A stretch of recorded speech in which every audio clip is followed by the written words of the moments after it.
Don't act like you're my mother just because you're around. You were the one who moved my stuff without asking, right? This is exactly why I can't stand low-educated people like you. How can you be so dumb and still have the nerve to interfere?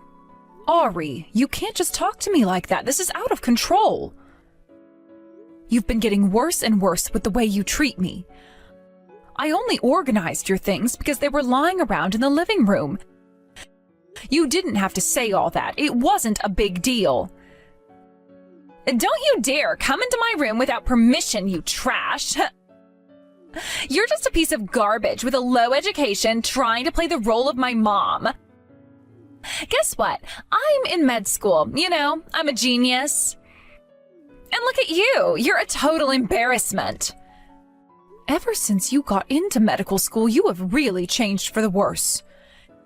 You never used to talk like this. Does the fact that I didn't get a high education really bother you that much? Obviously. I'm in med school now, and you're a high school dropout.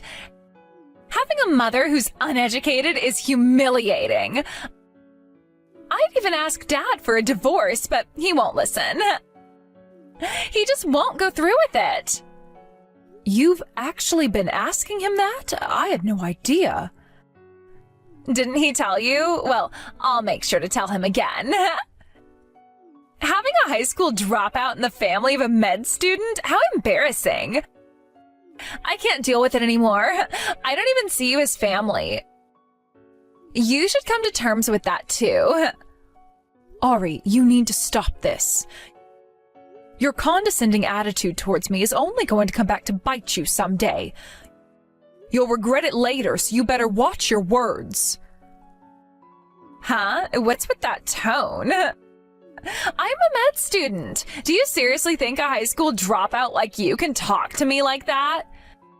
Oh, wait. You probably don't even understand how ridiculous you sound because you're so dumb. Honestly, it's kind of pathetic. You've always been so miserable, getting looked down on and mocked by your own daughter. It's like you don't even have any human rights. I'm so glad I got my smarts from Dad and not from you. Well, I'm sure you are. Anyway, this conversation is pointless. If it bothers you so much, from now on you can clean up after yourself. I won't be doing it anymore. Richard, are you coming home tonight? We really need to sit down and have a proper conversation. Huh? A conversation about what? You know what I mean. It's about her. Oh, that. Well, we'll talk when the time's right. I am asking you to make time. And Ari's attitude toward me is getting worse.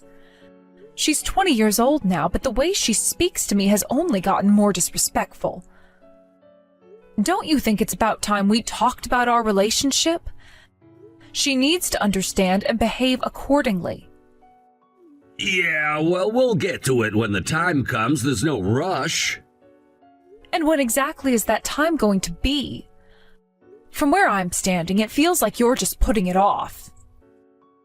Oh, come on. Is it really that big of a deal? What? What do you mean by that? Of course Ari doesn't like you. You think her bad attitude is just her? Maybe you should consider how you treat her. And honestly, why does it even matter so much? You're not even her real mother. I can't believe you'd say something like that at this point. After all I've done for you and her, you, of all people, should understand how I felt. And yet you throw this at me now? Jane, calm down. She's 20 now, practically an adult. Let her figure it out. There's no need for us to have a big conversation. Everything's balanced just fine as it is. We should focus on our own lives now.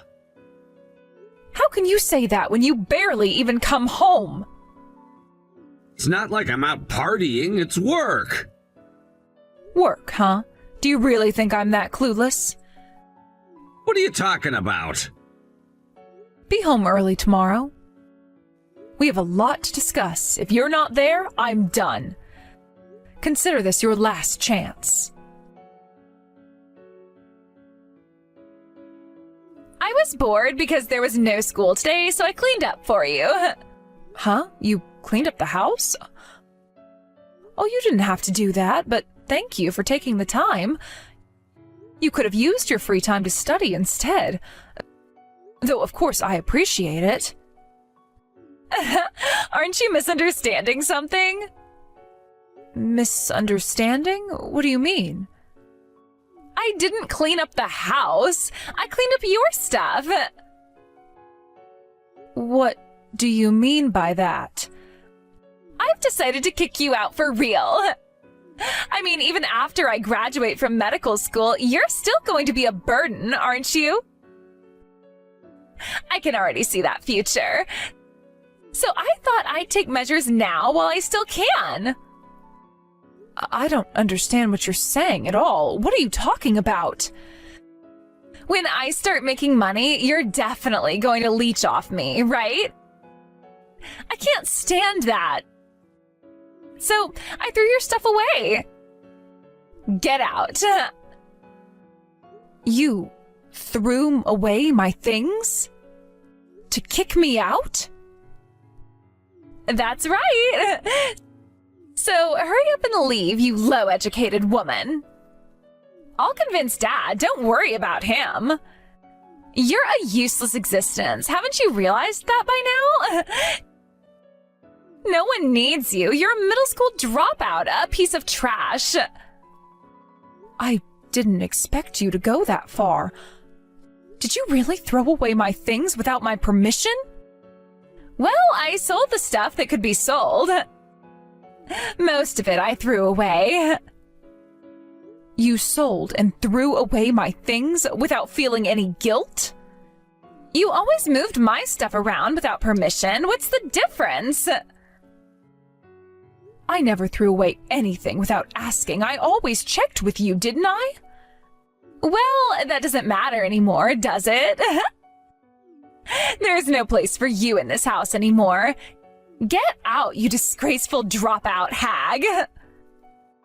I'm shocked. I never thought you'd go this far.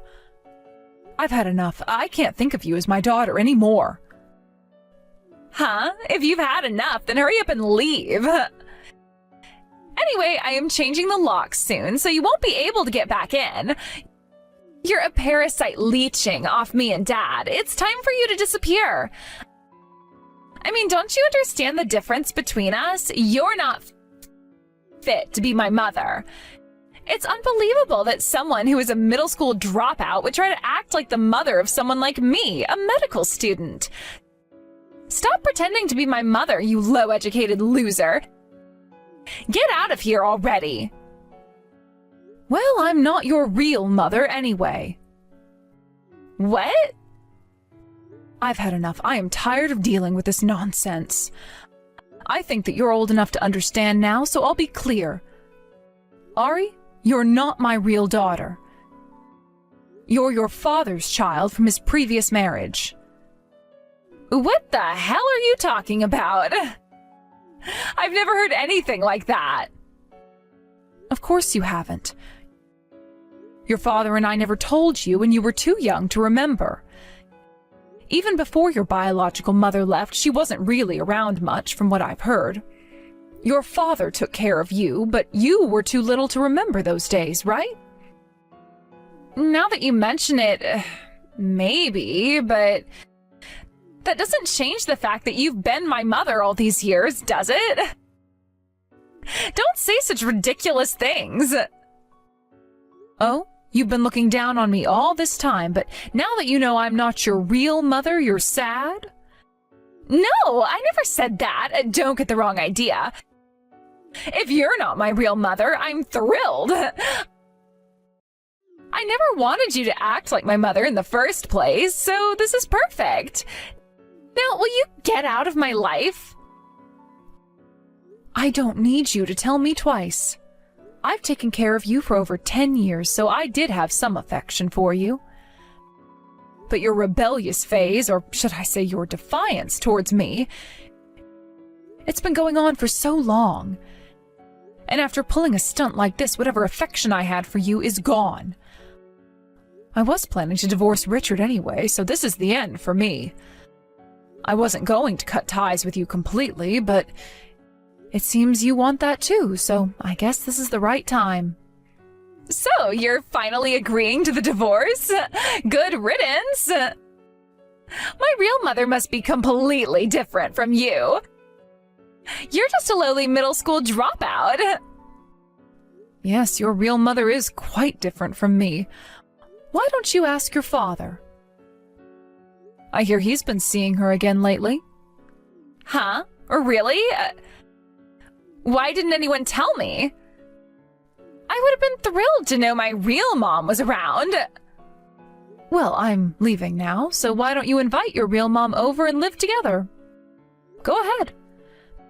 But don't forget, you still owe me for the tuition. Tuition? What are you talking about? I've been paying your tuition. Richard, as a contract worker, couldn't afford to send you to medical school. You've only been able to attend university thanks to me. And yet this is how you repay me.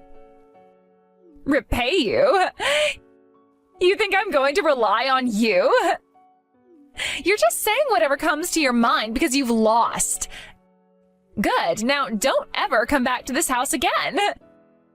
I'm going to live happily with Dad and my real mom. Well, I hope that works out for you. Goodbye, then. Thank you for the last 15 years, though I don't feel any gratitude. Mom, help me. Excuse me, I don't have a daughter. Please don't say that and abandon me. I've heard the whole story. This can't be happening. You're my mother, aren't you? You raised me for 15 years and now you're going to throw me away like this? What are you talking about? You're the one who wanted to cut ties with me and kick me out, remember? And besides, I'm not your real mother, so I don't see why we need to stay involved with each other. Isn't this what you wanted? I never imagined things would turn out like this. Dad says he doesn't have any savings at all. And because I kicked you out, we have to pay you alimony on top of everything else. There is no way we can afford tuition. You've hardly ever called me Mom, and now you want to? Isn't it a bit convenient for you to call me that only when you're in trouble? I'm no longer your mother, and I was never your real mother to begin with. Stop being so familiar. We're strangers now.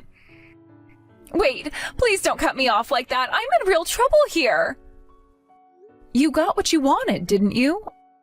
I'm gone, and your real mother is back in your life. So what do you need me for? Enjoy your reunion with her. I'm sure you'll have a lovely time. No, I haven't seen her in over 15 years, and I barely remembered her face.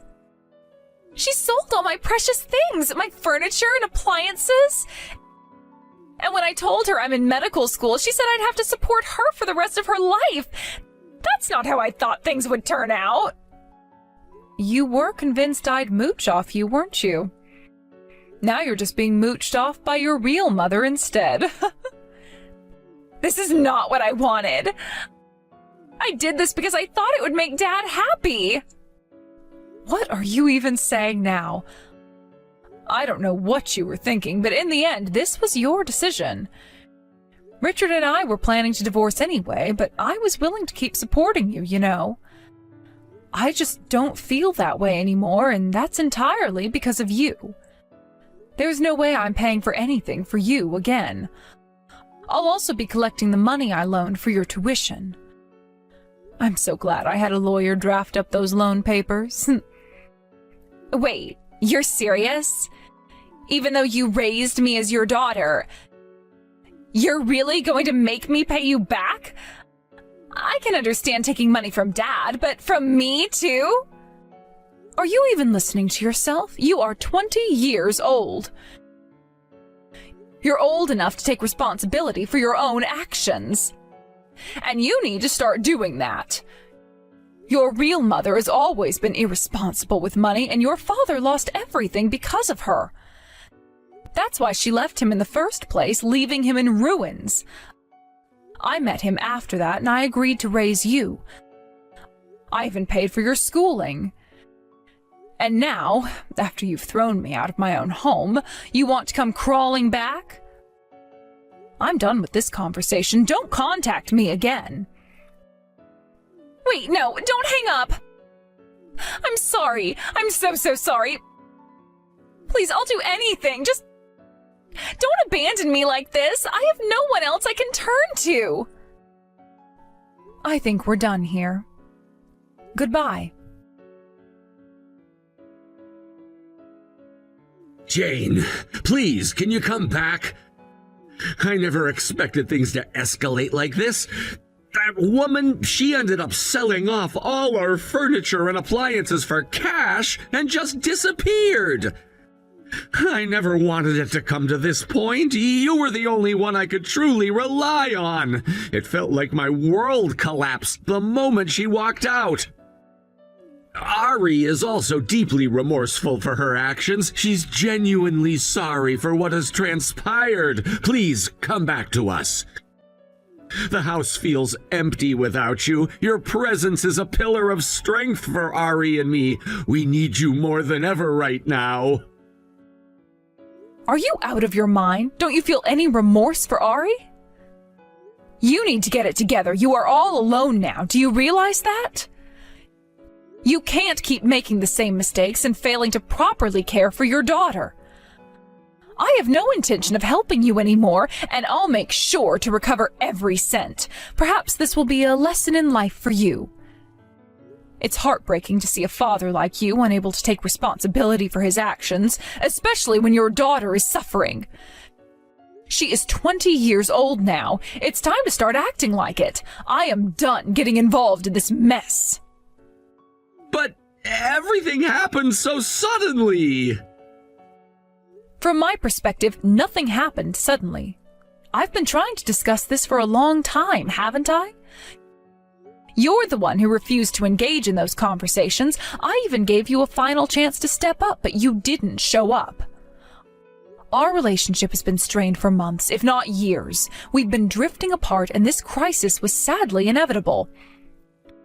It's painful to admit, but I couldn't continue living in denial. I know, but... You're right. I've been lenient for far too long. I don't think there's anything left to salvage now. Instead of blaming your daughter for this situation, maybe you should reflect on yourself and your decisions. It's time for you to become a better father. Ari needed your guidance and support, but you weren't there when she needed you the most. It's not too late to make amends, but it requires genuine effort and a commitment to change. Jane, I'm truly sorry. You're right. I now see that I haven't been a good husband at all, and I deeply regret that. It's hard to accept, but I need to acknowledge my faults. I've let you down and failed to support you and our family when it mattered the most. I can't even begin to express how much remorse I feel. I'm willing to do whatever it takes to earn back your trust and support. Please, give me another chance to prove myself. I promise to be a better husband and father from now on. That's enough. From now on, focus on Ari. Be there for her. Please, try to understand my position. I know things seem bleak, but I want to make things right. Let's work together for the sake of our daughter. We can't let her suffer because of our mistakes. I know I'm asking for a lot, but I promise to do better. I want to be the father Ari deserves. She deserves a stable and loving environment, and I'm committed to providing that for her. Let's put aside our differences and prioritize Ari's well-being above everything else. Goodbye. I hope you can support Ari. Farewell for now. Take care. So, this is it for us then. I hope you deeply contemplate everything that has happened. I wish you the best, and I genuinely hope you find a way to set things right. I'll always cherish the good times we shared, but now I must prioritize my daughter's well-being. I hope you can understand that. Take care of yourself, Jane. I hope you find peace and happiness in your life. Farewell for now, and perhaps someday we'll find a way to reconcile and move forward together. I've finalized my divorce from Richard, and he has agreed to pay me alimony. It feels like a weight has been lifted off my shoulders. The journey to this point was not an easy one. It was filled with moments of deep reflection, emotional turmoil, and tough decisions. The decision of divorce was not made lightly. It came after months, if not years, of grappling with the realities of our relationship, questioning whether there was a way to salvage what had once felt like a beautiful partnership. The initial realization that my marriage was headed towards its conclusion was jarring. I remember sitting in our living room, surrounded by the echoes of laughter and love that had once filled the space, but now felt like a distant memory. My heart felt heavy as I thought about how much had changed. It was a mix of relief and sorrow, as I knew deep down that ending the marriage was the right choice for my mental and emotional well-being. Yet I mourned the loss of what could have been. Once I made the decision to file for divorce, I found myself grappling with a whirlwind of emotions. There were nights when I would lie awake, replaying memories in my mind. Our first date, the promises we made to each other, the plans we had for the future. I questioned whether I had made the right choice. Doubt crept in, whispering that perhaps there was still a chance for reconciliation. However, as the days turned into weeks, it became increasingly clear to me that the cycle of hurt and disappointment was not something I wanted to continue. Staying in a relationship that no longer brought me joy would only lead to further heartache. Thanks to the support of my lawyer, it seems that I will be able to avoid any further involvement in this situation. When I initially sought legal counsel, I was filled with apprehension. The thought of navigating the complexities of divorce law felt overwhelming, but my lawyer quickly became a source of strength during this tumultuous time. They patiently guided me through the intricacies of the legal process, ensuring that I understood my rights and options. Our meetings were often long, but they provided a safe space for me to voice my fears and uncertainties. My lawyer's unwavering support helped me find clarity amidst the chaos. I vividly recall one particular meeting where I expressed my concerns about financial stability after the divorce. My lawyer listened attentively and then assured me that we would work together to secure a fair settlement. Their words provided a glimmer of hope, and I began to realize that I could take control of my life moving forward. After that, 6 months passed, and I suddenly received a message from Ari. The sudden influx of emotions upon seeing Ari's name on my phone was unexpected. I hadn't heard from them in a while, and our connection had become strained during the final months of my marriage. I felt a mixture of curiosity and apprehension, uncertain of how our conversation might unfold. According to Ari, Richard has begun to reflect on his actions and has started looking for a full-time job. The revelation startled me. I had often wondered whether Richard would ever take responsibility for his life. For so long he had struggled with commitment, not just in our relationship, but in various aspects of his life. The idea that he was finally considering taking steps towards responsibility felt foreign yet intriguing. Could it be that this time he was genuinely seeking to better himself? Although he can no longer afford to attend university due to his financial situation, he is taking the time to reconsider what he truly wants to do with his life. This was significant for Richard, and I could only hope that he would find a direction that brought him fulfillment. Reflecting on our past, I remembered the conversations we had shared about dreams and aspirations. We had often discussed our hopes for the future, and I wanted to believe that he was finally ready to pursue his passions. Ari also mentioned that they themselves have started working to save money for school, aiming to enroll in a school that aligns with their interests. Hearing this about Ari filled me with a sense of pride. I had always admired their creativity and ambition. It was inspiring to know that they were taking charge of their future, especially in light of the challenges we had faced together. Our friendship had experienced its own share of ups and downs, and I couldn't help but feel grateful that Ari was making strides towards their goals. Ari expressed a desire to meet up, but I turned them down. The thought of meeting stirred a conflict within me. While I missed our friendship, I was acutely aware of the need to protect my newfound independence. The journey to reclaim my life had been a hard-fought battle, and I didn't want to jeopardize the progress I had made. I didn't want to interfere with Ari's newfound independence. They were on a path of self-discovery, and I wanted to support that without becoming a hindrance.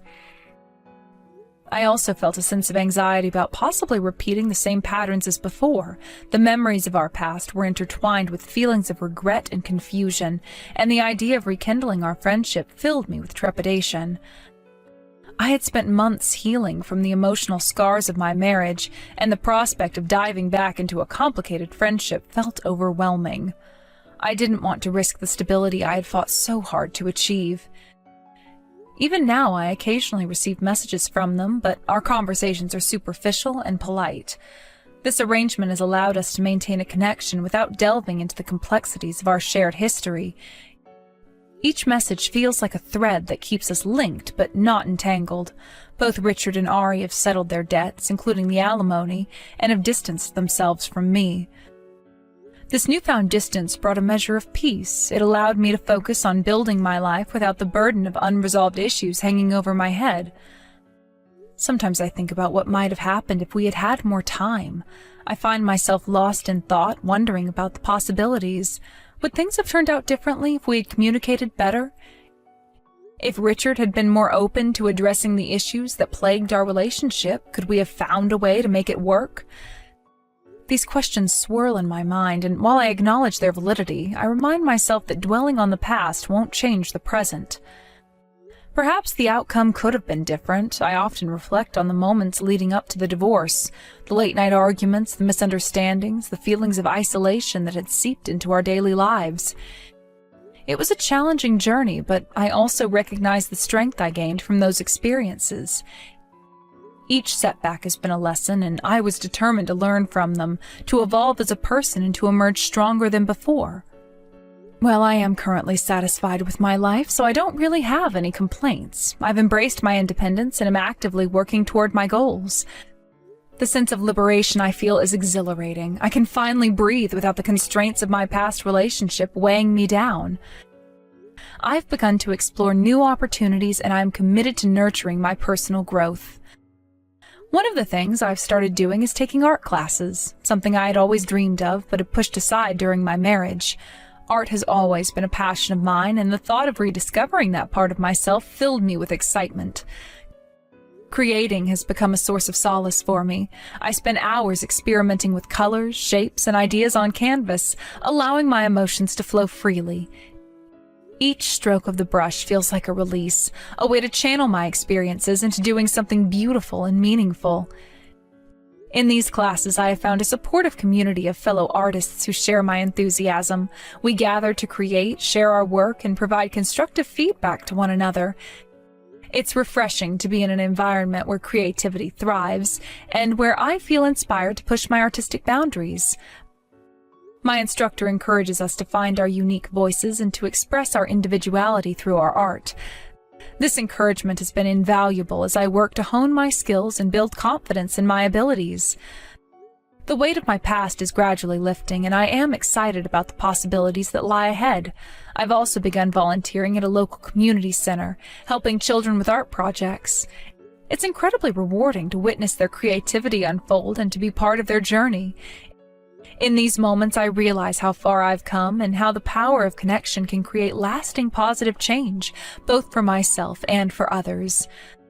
The joy I feel when I see a child's face light up as they create something new is immeasurable.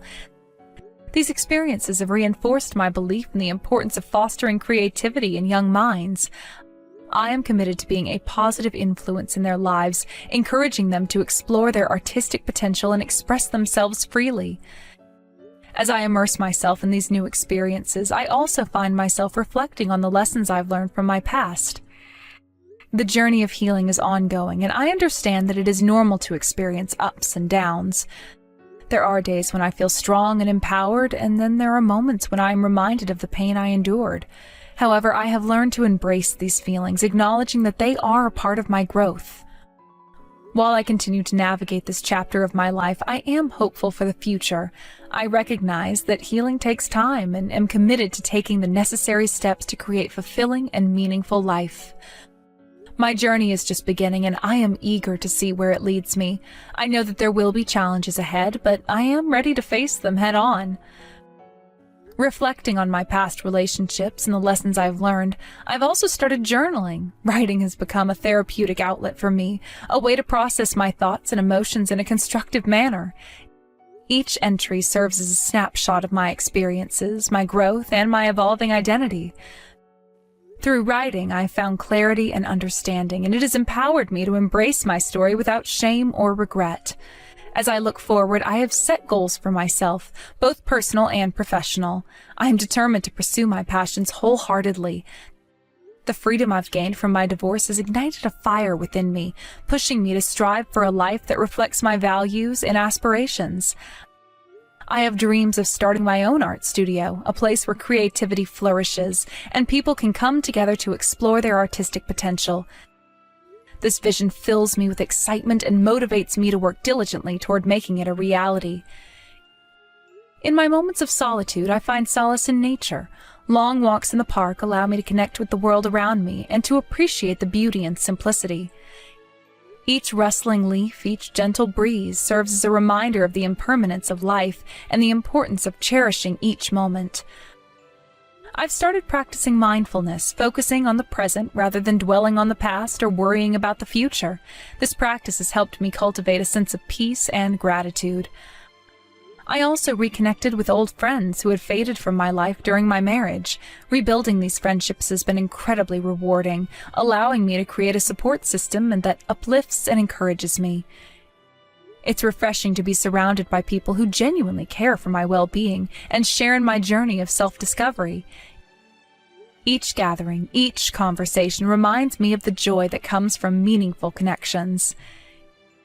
Each day feels like a new beginning, a chance to redefine who I am. I've learned to embrace the uncertainty of life, knowing that growth often stems from discomfort. As I navigate this path, I find strength in vulnerability, understanding that opening myself up to new experiences can lead to profound personal transformation. While I may not have all the answers, I am learning to trust in the process and to believe in myself. Life is a tapestry woven with countless threads, each representing a different experience, a lesson learned, or a connection made. As I embrace my new chapter, I am excited to see how these threads intertwine, creating a vibrant and meaningful narrative. In conclusion, I am grateful for the journey that has brought me here, the struggles, the heartaches, and the moments of joy that have all played a role in shaping who I am today. I look forward to the adventures that lie ahead, ready to embrace whatever comes my way with open arms. This is just the beginning of a new chapter, and I am eager to write my story, one filled with resilience, hope, and the promise of a brighter future. As I continue on this journey, I know that there will be moments of doubt and uncertainty. Life can be unpredictable, and there may be challenges that I cannot foresee. However, I have faith in my ability to adapt and overcome obstacles.